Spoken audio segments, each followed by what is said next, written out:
ಯುವಕನೊಬ್ಬ doctor B R. Ambedkar ಅವರ ಕುರಿತು ಬರೆದು ಹಾಕಿದ ಸ್ಟೇಟಸ್ನಲ್ಲಿ ತಪ್ಪಾಗಿ ಪದ ಪ್ರಯೋಗ ಮಾಡಿ ಹಾಕಿದ್ದನ್ನು ಅದೇ ಗ್ರಾಮದ ಕೆಲವು ಯುವಕರು ಪ್ರಶ್ನೆ ಮಾಡಿದ್ದಕ್ಕೆ ಎರಡು ಗುಂಪುಗಳ ನಡುವೆ ಕಲ್ಲು ತೂರಾಟ ನಡೆದ ಘಟನೆ ರಾಯಬಾಗ್ ತಾಲೂಕಿನ ಬೆಕ್ಕೇರಿ ಗ್ರಾಮದಲ್ಲಿ ಸೋಮವಾರ ತಡರಾತ್ರಿ ನಡೆದಿದೆ.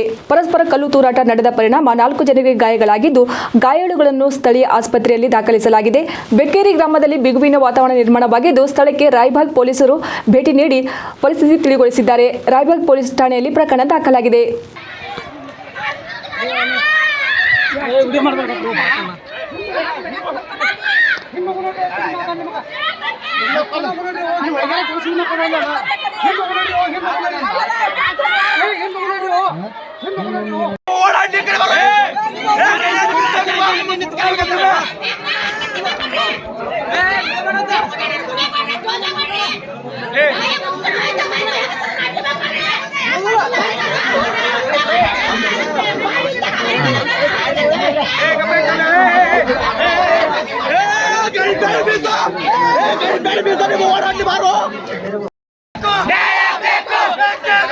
ನ್ಯಾಯ